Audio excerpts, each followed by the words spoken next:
मनीष गर्ग, खबर भोपाल। मध्य प्रदेश के मुख्यमंत्री मोहन यादव ने कहा, मध्य प्रदेश सरकार के सभी कर्मचारियों को ये बताते हुए मुझे प्रसन्नता हो रही है कि हम महंगाई भत्ता, डियरनेस अलाउंस, डाक केंद्रीय कर्मचारियों के समान 55% कर रहे हैं, जिसमें 1 जुलाई 2024 से 3% एवं 1 जनवरी 2025 से 2% महंगाई भत्ते की अतिरिक्त किस्त स्वीकृत कर रहे हैं, जिससे वर्तमान स्थिति में महंगाई भत्ता 50% से बढ़कर 55% हो जाएगा।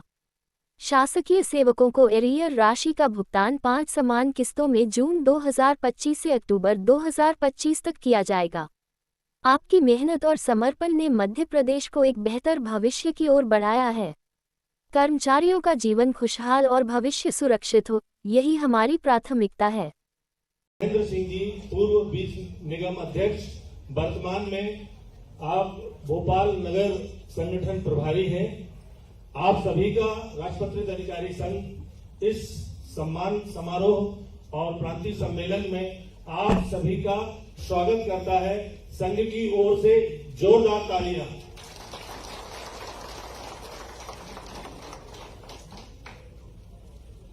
स्वागत भाषण के रूप में मैं ज्यादा नहीं कहूंगा, कुछ कहने को तो बहुत कुछ है। माननीय मुख्यमंत्री जी का आगे भी कार्यक्रम है, हमारे मुख्य अतिथि महोदय का, इसलिए थोड़ा जल्दी में मैं कुछ महत्वपूर्ण चीजें जो हैं उनके बारे में आपको बता दूं। चूंकि संघ के परिचय इसमें बताना जरूरी है। हमारे मंच पर विराजमान माननीय मुख्यमंत्री जी हमारे बहुआयामी प्रतिभा के धनी होते हुए बहुत ही कम समय में, अल्प समय में आपने जन भावनाओं के अनुरूप जो कार्य किए हैं, उससे आप एक कर्म योगी मुख्यमंत्री के रूप में आप प्रदेश में आपकी पहचान बनी है।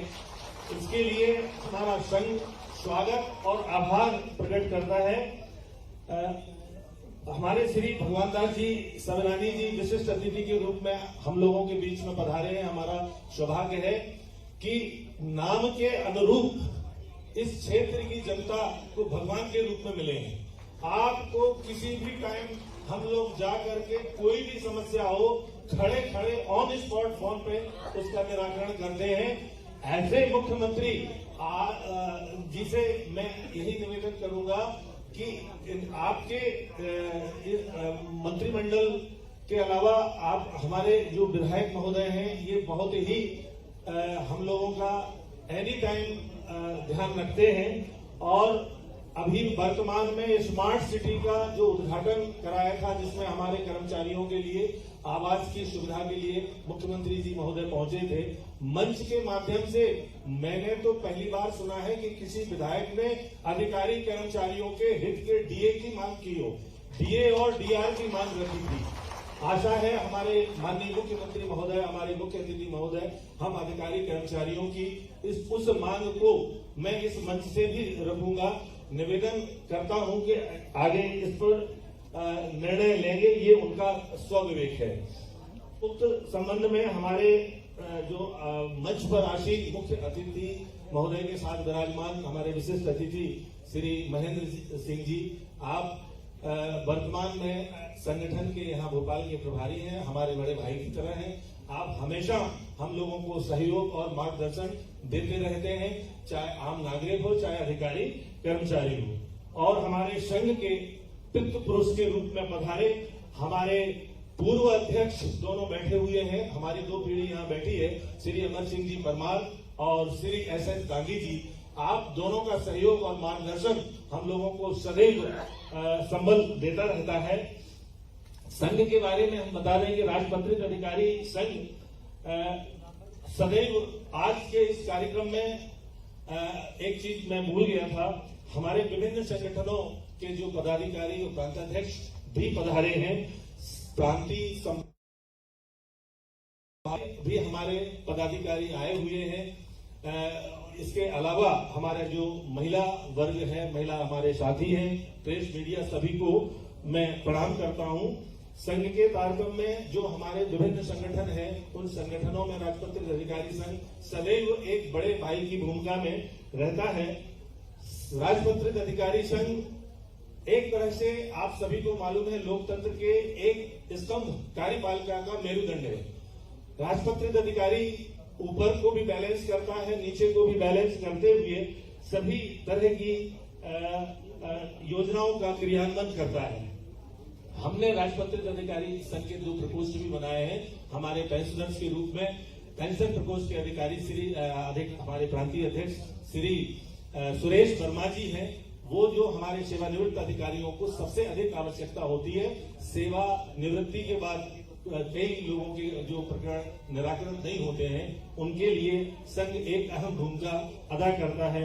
महिलाओं के लिए दूसरी ज्योत्सना गुर्जर जी हैं, महिला प्रकोष्ठ की अध्यक्ष। वो महिलाओं के तारतम्य में आगे ध्यान रखती हैं और मांगों के संबंध में, चूंकि अब हमारे किसी भी प्रांतीय सम्मेलन जब भी होते हैं, वार्षिक सम्मेलन, उसमें विभिन्न संगठन आते हैं और अधिकांशतः हमारे जो जिला और संभाग के अध्यक्ष रहते हैं, उनसे हम विशेष चर्चा करने के पश्चात एक जो ज्ञापन तैयार करते हैं, उन ज्ञापनों में अधिकांश, मैं आपको बता दूं इस मंच के माध्यम से, 3 या अधिकांश मांगे ऐसी हैं जिसमें सरकार का कोई आर्थिक बोझ नहीं है। दूसरा मेन संकल्प जो भारतीय जनता पार्टी सरकार ने 2023 में संकल्प में जो बातें कर्मचारियों के हित में की थी, उनके तारतम्य में भी मैं इस मंच के माध्यम से अवगत कराना चाहूंगा। वैसे बीच बीच में शासन को देता रहता हूं। माननीय जी से मेरा ये निवेदन है कि जो मांगों के स्वरूप में है, मैं संक्षेप में 2-4 चीजें बता देता हूं कि पूरे प्रदेश में अभी हम लोग केंद्र सरकार से 55% डीए डीआर के रूप में पिछड़े हुए हैं। मैं माननीय मुख्य अतिथि महोदय से निवेदन करता हूं कि डीए और डीआर हमारे सेवानिवृत्त साथियों के लिए आज नहीं तो कल सरकार को देना ही है, तो क्यों ना आज इस शुभ घड़ी में हम लोगों के बीच माननीय मुख्यमंत्री जी इसकी घोषणा करते हैं, तो ये हम सभी का सौभाग्य होगा। इसमें डीए के अलावा पदोन्नतियों के बारे में माननीय मुख्य मंत्री महोदय ने बताया ही है कि शीघ्र ही हम कोई न कोई रास्ता निकाल के आदेश जारी करने वाले हैं। पदोन्नति के आदेश की प्रत्याशा में है। और सबसे खुशी की बात यह है कि हमारी पदोन्नति और एचआरए और विभिन्न भत्ते जो वर्षों से फ्रीज थे 2016 से, वो माननीय मुख्यमंत्री महोदय के द्वारा फ्रीज किए हुए एचआरए और अन्य भत्ते प्रदाय किए गए और पदोन्नति का भी आदेश शीघ्र जारी होगा। इसमें एक और सरकार की मंशा के अनुरूप आज संकल्प पत्र में डीए का एक था, दूसरा था सभी कर्मचारियों की सेवानिवृत्ति आयु एक समान करना। अभी प्रदेश में कुछ विभागों में 65 है, कुछ में 62 है। या तो 65 से 62 हो जाए सबकी, या 62 से 65 हो जाए। ये विचार है, क्योंकि संकल्प में हम मांग नहीं कर रहे हैं, एक रूपता करना। तीसरा संकल्प में 300 दिवस के अर्जित अवकाश का था। 300 दिवस का सरकार की मंशा के अनुरूप आदेश जारी हुआ, लेकिन वास्तव में हमें मिलता नहीं है, क्योंकि 91 का जो गणना फार्मूला है वो उसमें डला हुआ है। तो मेरा ये निवेदन है कि ये वित्त विभाग से अलग से इसमें संशोधित इसको 91 का फार्मूला उठाकर हमें 300 दिन का अर्जित अवकाश का दिया जाए। और पदोन्नतियों के बारे में तो बताया ही है। इसमें हमारे 2016 से मेरा ये निवेदन है कि आदेश दिनांक से हमें आर्थिक लाभ, हमारे जो 2016 के बाद हजारों साथी सेवानिवृत्त हो गए हैं, उनको आर्थिक लाभ नहीं, कम से कम पद नाम उनको मिले, ये मैं इस मंच के माध्यम से मांग करता हूं। उस पदोन्नति के जो आदेश हो उसमें ये चीज मेंशन रहे कि जो रिटायर्ड लोग हो गए हैं उनको भी पद नाम मिल जाए कम से कम, ऐसा मेरा निवेदन है। और पदोन्नति का बहुत पहले से मैं ये मांग करते आ रहा हूं कि पदोन्नति का एक ही रास्ता है कि जिस तरह से बेस्ट पदोन्नति आईएएस, आईपीएस, डिप्टी कलेक्टर, वित्त विभाग में 5 स्तरीय वेतनमान है, उसमें किसी को कोई ऑब्जेक्शन नहीं होता। उसमें वरिष्ठता के आधार पे सीधा 5 स्तरीय वेतनमान दे दे तो ये समस्या ही हल हो जाए। 5 स्तरीय वेतनमान के बारे में हम वर्षों से मांग कर रहे हैं, लास्ट तक हमने भी ये कहा, लेकिन अब यदि इस पर विचार हो जाता है तो न किसी से पूछने सबकी सहमति हो जाएगी। सभी संगठन इस बात में सहमत हैं कि 5 स्तरीय वेतनमान यदि प्रदेश के सभी विभागों में ये लागू हो जाए, उसमें ये ना हो कि नहीं यूपीएससी से आता है उसको अलग, सब में ये चीज यदि लागू हो जाती है तो ना इसकी बैठक करना ना उसकी बैठक करना, लगभग 99% यही सभी लोग अभी हाथ खड़ा करके कह रहे हैं। क्या सभी सहमत हैं?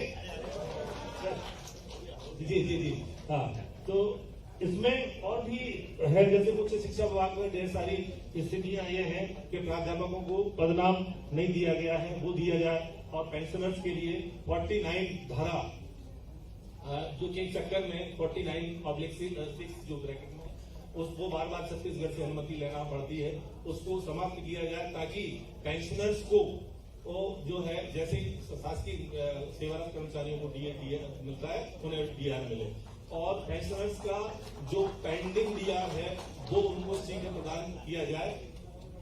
अंत में मैं यही कहूंगा, समय चूंकि कम है, ऐसे निर्देश हैं कि शीघ्र किया जाए। अंत में साथियों, और मैं मेरे पीछे मत चलो, हो सकता है मैं नेतृत्व न कर पाऊं, मेरे आगे मत चलो, हो सकता है मैं अनुगमन न कर सकूं, बस मेरे साथ चलो मित्र बनकर, ताकि हम सब मंजिल तक पहुंच सकें। जय हिंद, जय भारत, जय माता। मैं ज्ञापन दूंगा माननीय मुख्यमंत्री महोदय। हम सबकी ओर से हमारे प्रांताध्यक्ष साहब है ना ज्ञापन दे रहे हैं माननीय सीएम साहब को, हम सबकी ओर से ज्ञापन दे रहे हैं विभिन्न मांगों का। माननीय सीएम साहब हमारी मांगों का न्यायोचित तरीके से निराकरण करेंगे, ऐसी हम सबको आशा है। आदरणीय महेंद्र सिंह साहब को, माननीय एमएलए साहब को आप ज्ञापन दे।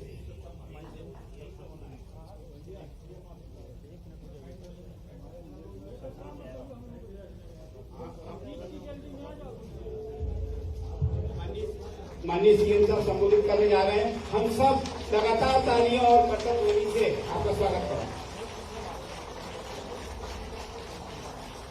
मध्य प्रदेश राज्य पत्रित अधिकारी संघ के इस प्रांतीय सम्मेलन में मंच पर विराजमान माननीय विधायक श्रीमान भगवान दास सतनानी जी, माननीय महेंद्र सिंह जी, संगठन प्रभारी जिला भोपाल, पूर्व अध्यक्ष बीज विकास निगम, और आपको भी धन्यवाद, आपके बोलने का समय भी आपने मुझे दे दिया है। इस अवसर पर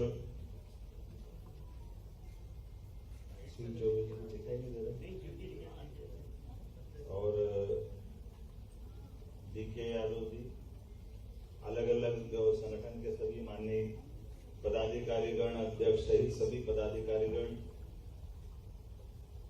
आज के इस अवसर पर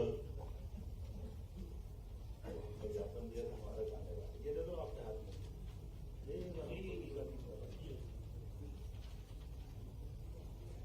जब मैं अपने राज्य के राजपत्रित अधिकारी संघ के सम्मेलन में आकर के शामिल हो रहा हूं, तो मुझे सर्वप्रथम तो पहलगांव के अंदर जिस प्रकार से घटना हुई है, और हम सब देख रहे हैं कि पूरा देश, क्या हिंदू, क्या मुसलमान, क्या कश्मीर, क्या हमारा मध्य प्रदेश, सारे प्रदेश, सारे समाज, सारे संगठन सब एकजुटता के साथ पहली बार यशस्वी प्रधानमंत्री के साथ अपोजिशन भी, पक्ष वाले भी, सारे लोगों ने एकजुटता से इस नृशंस हत्याकांड की निंदा भी की है, और इसके खिलाफ कठोर कार्रवाई के लिए हमारे यशस्वी प्रधानमंत्री को न केवल देश बल्कि विश्व से भी सब प्रकार का समर्थन मिल रहा है। और ये बात भी सही है, आज हमने सबने मन की बात भी मैंने सुनी है, हमने कई लोगों ने सुनी होगी, और यशस्वी प्रधानमंत्री श्रीमान नरेंद्र मोदी जी ने पुनः दोहराया कि इस घटनाक्रम के जिम्मेदारों को उसकी कीमत चुकाना पड़ेगी, उनको छोड़ेंगे नहीं। ये हमारे देश का संकल्प है। यशस्वी प्रधानमंत्री के नेतृत्व में निश्चित रूप से उनके खिलाफ कठोर से कठोर कार्रवाई की जाएगी। हम सब जब आज लोकतंत्र के अंदर अपने लोकतंत्र की खूबसूरती के बलबूते पर दुनिया के अंदर भारत की चारों तरफ की प्रगति देखते हैं। सभी प्रकार के कारणों से, अलग अलग प्रकार की मदद करने से, खासकर कश्मीर की 1947 के बाद का दंश, 370 हटाने के बाद जो कश्मीर एक अलग प्रकार से दुनिया के अंदर अपनी पहचान बना रहा था। हमने सबने देखा कि लोकतंत्र भी वहां खूबसूरती से, भले अपोजिशन की सरकार बनी, निर्वाचन का मतलब ही ये है कि निर्वाचन में कोई भी जीत सकता है। तो न केवल उद्योग, व्यापार, व्यवसाय, सामान्य हमारी प्रशासनिक दक्षता, ये सारी बातें दुश्मन को हजम नहीं हुई। इसलिए वो अपने कारण से, लेकिन किसी भी कारण से जिसने भी गलती की उसको, और कितना कायराना तरीका है, कोई कभी कल्पना कर सकता है? हथियार लेकर आओ, निरापराध महिला बच्चों को धर्म के नाम पर उनकी हत्या करो। इतने हिम्मत बहादुर थे, आ जाते हमारे सशस्त्र बल के सामने, पता ही नहीं चलते, चिंदे चिंदे कर दिए जाते, उनके हाथे पते नहीं लगते। ये भारत की फौज और भारत का यशस्वी प्रधानमंत्री की सरकार का काम करने का तरीका है। लेकिन कोई बात नहीं, चूहे की तरह आकर के कायराना हरकत कर गए, लेकिन जिस भी बिल में छुपे हैं उस बिल की जमीन मालिक को भी और किए जाने वाले अपराधियों को भी सजा मिलेगी, ये भरोसा हम सबको है। आज के इस अवसर पर जब मैं यहाँ अधिकारी कर्मचारी संघ के सदस्यों के साथ आ रहा हूँ, तो आपको भी अलग अलग प्रकार से आप उत्कृष्ट कार्य करते हैं, आप सबको बधाई देना चाहूंगा। हमारे अपने अधिकारी कर्मचारी संघ आपके अपने काम के बलबूते पर अपनी जन कल्याण की योजनाओं को सच्चे अर्थों में हम तो निर्णय करते हैं, लेकिन लागू करने के लिए नीति बनाने में आप भी सहभागी रहते हैं, आपकी भूमिका भी बराबर है। इसलिए सरकार अगर अच्छे निर्णय करती है तो सरकार के मंत्री, मुख्यमंत्री का तो रोल होता ही है, लेकिन सबसे बड़ा रोल आपका भी होता है। मैं आपको बधाई देना चाह रहा हूं। ये हमारे परिवार की तरह है अधिकारी कर्मचारी संघ, सरकार का एक समग्र बड़ा परिवार है जिसमें अपनी सबकी बड़ी बड़ी भूमिका है। जब हम विकास की बात करते हैं, जन कल्याण की बात करते हैं, सबके लिए हित की बात करते हैं, तो उसमें आप कैसे पीछे रह सकते हैं?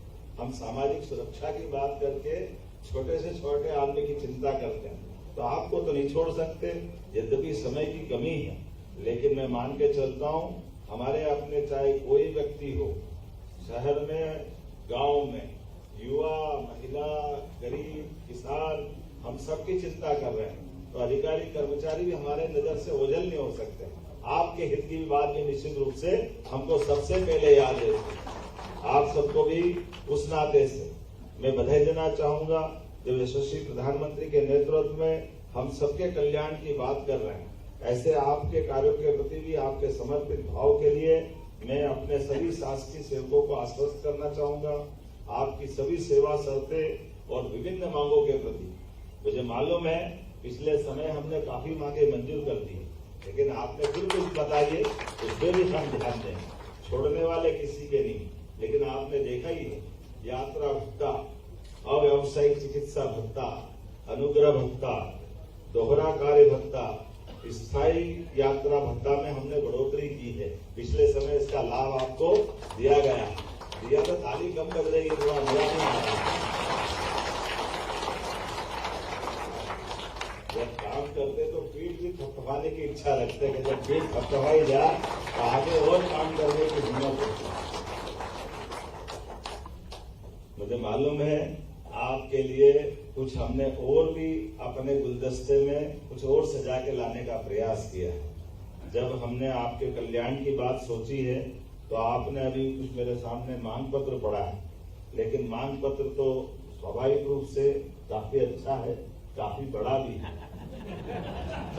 आपने पर्याप्त रूप से मेहनत की है और ये सोच के भी की है कि ये सब लिख दो, मांगेंगे तो सही, मांगना बुरा नहीं, लेकिन हम सब जानते हैं हमारे लिए इन व्यवस्थाओं के बलबूते पर जब हम सब वर्ग के कल्याण की बात कर रहे हैं, तो आज ही मैं यहाँ से जाकर के इंदौर में हमारे युवाओं के लिए आईटी सेक्टर का ये बड़ा कार्यक्रम, अपने 60 दिन का भी टाइम नहीं निकला है, इसलिए जीआईएस भोपाल में जो हमने की इन्वेस्टर समिट, जिसमें हर महीने हम अपने रोजगार के लिए संभाग के केंद्रों पर इन्वेस्टर समिट करते हुए, जब ग्लोबल इन्वेस्टर समिट की और जब यशस्वी प्रधानमंत्री भोपाल आए तो हमने सबने उस समय का दृश्य भी देखा होगा।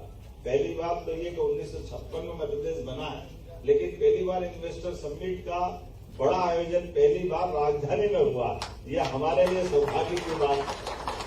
और क्या हुआ है, मानव संग्रहालय उजाड़ पड़ा हुआ, क्या आबाद हुआ है।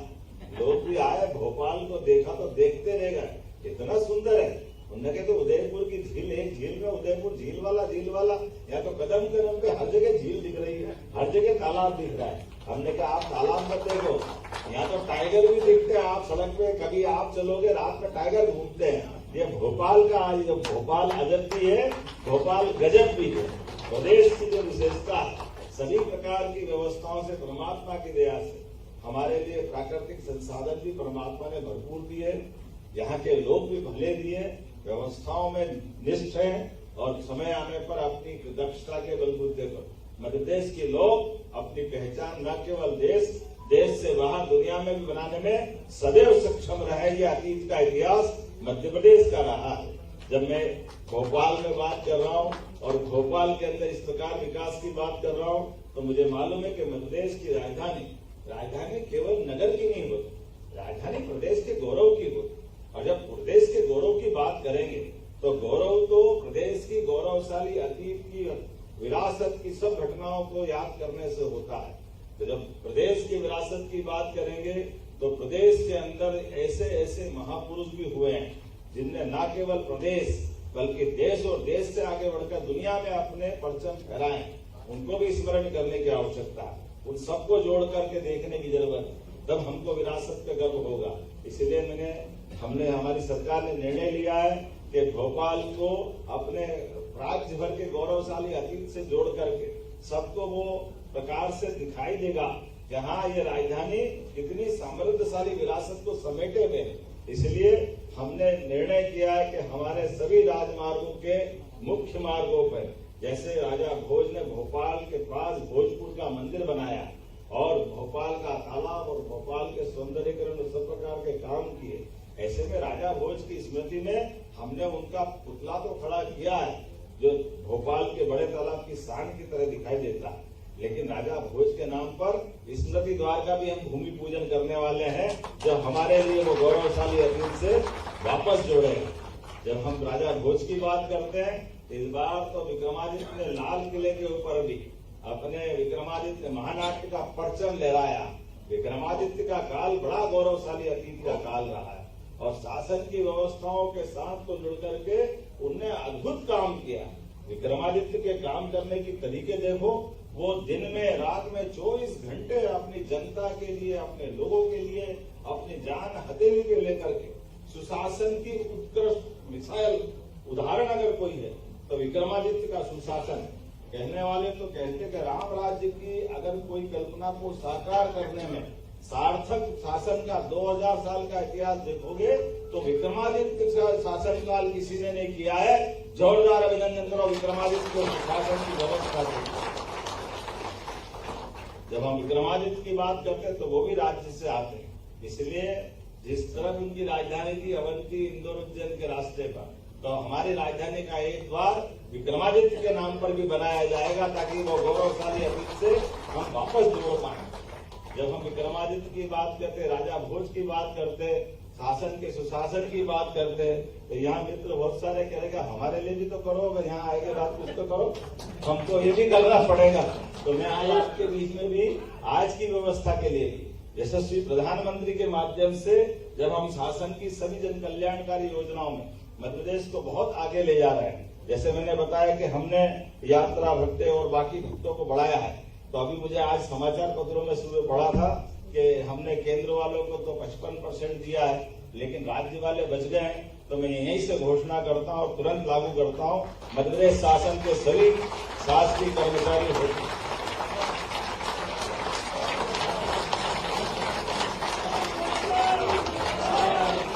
1/7/2024 से 3% और 1/1/2025 से 2% महंगाई भत्ते की अतिरिक्त किस्त भी स्वीकृत की जाती है। इसका अर्थ है हमारे अपने राज्य के अंदर अंदर भी सभी शासकीय कर्मचारियों के लिए भारत सरकार के कर्मचारियों के समान आपको भी 55% का भत्ता दिया जाएगा। महंगाई भत्ते में वृद्धि के फलस्वरूप एरियर की राशि का भुगतान 5 समान किस्तों में जून 2025 से अक्टूबर 2025 तक दिवाली अच्छी मनाकर के किया जाएगा। दिवाली हमारी आनंद से मना, ऐसे में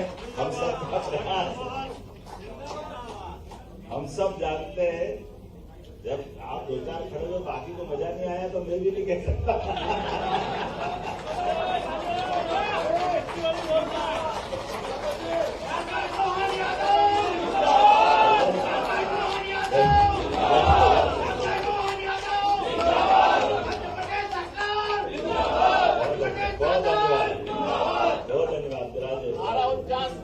जब हमने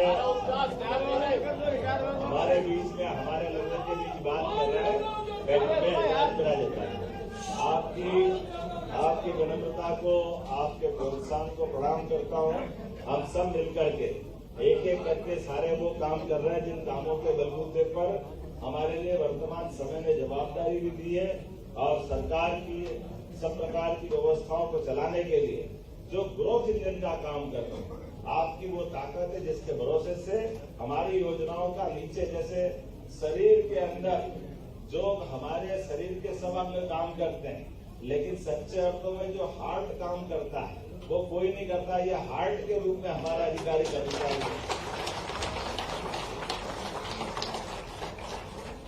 जिनके माध्यम से नस नाड़ी तक ये रक्त से जीवन की ऑक्सीजन पहुंचाने का काम होता है शरीर में, वो भूमिका आप सबकी है। मैं आप सबको बधाई देना चाहूंगा। जब ये बात मेरे ध्यान में आई है कि 2016 से पदोन्नति लटकी हुई है, हम प्रयास कर रहे हैं बहुत जल्दी सबकी अपने सारे वर्गों के लिए समान रूप से उन्नति कराने के लिए अवसर खोलेंगे ताकि सबको इसका लाभ मिले और उम्मीद करेंगे आने वाले समय में जो जो आपने कहा वो सब भी लाभ दिलाएंगे। मुझे बताया गया कि उच्च शिक्षा विभाग में और कई विभाग में कई सारे लोगों की जब भर्ती होती है फिर 2-4 साल की छुट्टी तो पद खाली पड़े नहीं जाते। मैं समझ नहीं पाता हूँ ऐसा क्यों होना चाहिए। भाई जब भर्ती पीएससी खोलेगी तब वापस भर्ती करेंगे तो इसका दुष्परिणाम क्या हुआ कि आजादी के बाद 3-4 बार ही भर्ती हुई जब पीएससी की हमने प्रबंधन किया। अब सारे विभागों के अंदर जिनके पद स्वीकृत है पीएससी खाली होने के साथ ही भर्ती करने का अभियान चलाए, कोई पद खाली नहीं रहे, हमेशा ही पद भरे गए। ये सभी विभागों के लागू होगा। जब शासन के पद मंजूर है, व्यवस्था ऑलरेडी है, तो क्यों अपने को किसी का इंतजार करना, काय की बार बार स्वीकृति लेना। कोई स्वीकृति लेने की जरूरत नहीं। एक बार पद स्वीकृत है इसका मतलब रिटायरमेंट के साथ फरवरी प्रोसेस विभाग करेंगे और अपने अपने पदों पे योग्य नया खुद को नियुक्ति मिलेगी। आज के इस अवसर पर बोलने के लिए तो बहुत कुछ है, लेकिन आज मुझे बहुत सारे कार्यक्रम में जाना है। ढेर सारे कार्यक्रमों में जाने के कारण से मैं आपसे विनम्रता से महेंद्र सिंह जी से उनका भी समय मैंने लिया है। भगवान भैया आपके बीच है ही सही, लेकिन आप सबके साथ मिलकर के जो बात करने का मजा आता है उसकी बात ही कुछ और है। हम और आप सब मिलकर परमात्मा के दया से, बाबा महाकाल की कृपा से और अच्छा करते जाएं, ये आज के अवसर पर अपेक्षा करते हुए पुनः आपके सम्मेलन के प्रति शुभकामना देता हूँ, बधाई देता हूँ। बहुत बहुत धन्यवाद। भारत माता की जय। उल्लेखनीय रूप से ध्यान होगा, बीते समय हमने सरकार के द्वारा यात्रा भत्ता, अव्यावसायिक चिकित्सा भत्ता, अनुग्रह भत्ता, दोहरा कार्य भत्ता, स्थायी यात्रा भत्ते में बढ़ोतरी करते हुए लगभग 8-10 साल से पुराने समय से आने वाली मांग की पूर्ति की थी। हम लगातार अधिकारी कर्मचारियों को अपने काम की दक्षता के बलबूते पर जब काम के लिए प्रेरित करते हैं तो उनके हितों के लिए भी हम बराबर ध्यान रख रहे हैं। हमें इस बात का संतोष है कि बीते समय किए गए कामों के बलबूते पर अधिकारी कर्मचारियों में हर्ष व्याप्त है। लेकिन मुझे आज याद दिलाया गया कि केंद्र सरकार के समान हमारे सभी शासकीय कर्मचारियों के लिए 55% भत्ते की मांग की गई थी।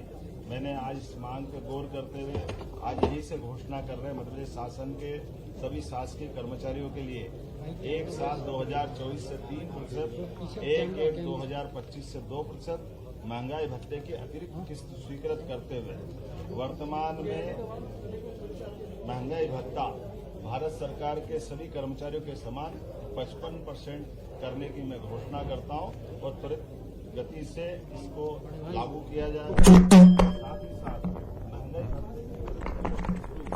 एरियर की राशि का भुगतान 5 समान किस्तों में जून 2025 से अक्टूबर 2025 तक समान 5 किस्तों में कर दिया जाएगा।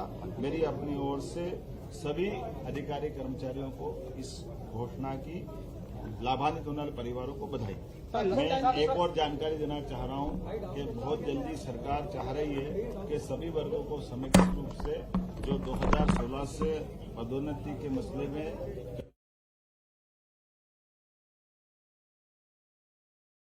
कई समिति बनाई गई थी और अधिकारियों से भी दोनों वर्गों से बात कर रहे हैं कि कुल मिलाकर के बीच का रास्ता निकालते हुए हमारे अपने पदोन्नति के द्वार भी खोले जाए।